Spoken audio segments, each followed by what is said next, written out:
বছরের প্রথম দিন স্বামী স্ত্রী দুজনে মিলে পছন্দের রান্নাবান্না করলাম ভগবানের জন্য। কথায় বলে না, বছরের প্রথম দিনটা যেমন কাটবে সারা বছরই সেরমভাবেই কাটবে। রাধে রাধে বন্ধুরা, কেমন আছো সবাই? আশা করি সবাই ভালো আছো, সুস্থ আছো। সকালের কাছে ব্লগটা শুরু করছি। দ্বাদশী পালন করে নিলাম, জগন্নাথের মহাপ্রসাদ দিয়ে রান্নায় যাব।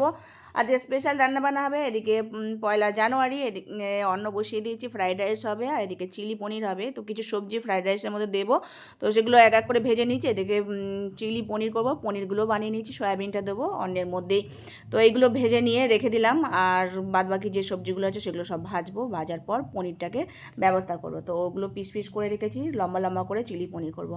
আর দুজনেই মিলেই আজকে রান্নাবান্না করছি, কারণ আজকে বছরের প্রথম দিন। আর বলে বছরের প্রথম দিন যদি যেমন কাটবে আর সারা বছর সেরকমভাবে কাটবে। যাই হোক, প্রভুজি আমাকে হেল্প করছে, কেননা এত কিছু রান্নাবান্না করতে হবে, এগুলো সময়ও লাগে করতে।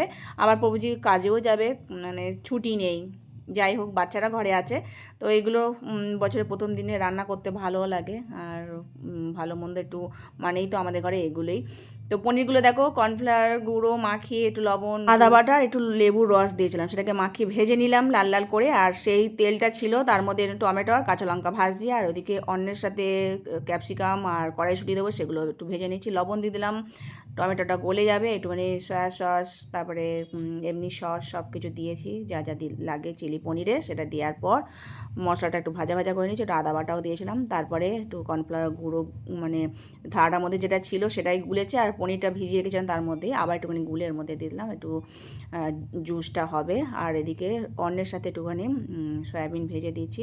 আসলে গোগো বললো মা কলেজে যাবে, তো সেই জন্য তাড়াতাড়ি করে যেটুখানি অন্য একটুখানি আলাদাভাবে ভেজে নিলাম, সবজির সাথে ভগবানকে দিয়ে সেবা দিলাম। ও পালন করে আর ও একটু বেরিয়ে পড়বে, তাই তাড়াতাড়ি করে প্রভুজিকে বললাম ওটা একটু করে দাও, কেন রান্না কমপ্লিট হয়নি। তো তাড়াতাড়ি বেরোচ্ছে, 9টা 10-এর মধ্যে ট্রেন ধরবে বললো, তো ওই হয়নি বলে তাই ওরম করে আবার ভগবানকে সেবা দিয়ে ওকে দিয়ে দিলাম।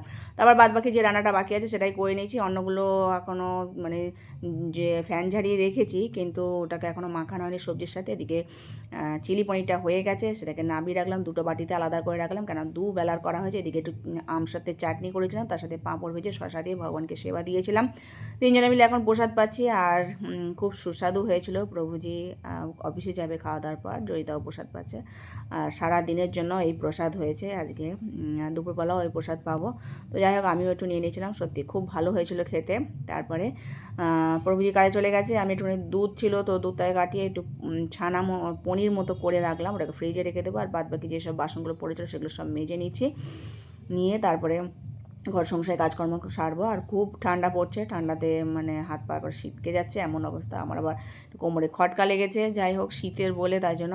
আর রাত্রিবেলা তেমন রান্নাবান্না করিনি, ভগবানের একটুখানি দুধ আর মিষ্টি দিয়েছিলাম, তার সাথে মিষ্টি দিয়েছিলাম, যেহেতু ওই খাবার দাবার আছে, তো রাতে আর রান্না করতে লাগবে না। সেগুলোকে আবার একটু গরম করে নিয়েছি, চিলি পনিরটাও গরম করে নিয়েছি। বুঝতে পারিনি অনেকখানি চাল নেওয়া হয়ে গেছে। আর আমি ভেবেছিলাম যে রাত্রিবেলা রুটি করবো, আর যা থাকবে বাচ্চারা এই প্রসাদ পাবে, কিন্তু অনেকখানি ছিল, 4 জনে হয়ে গেছে, আর রাত্রিবেলা রুটি করতে লাগেনি।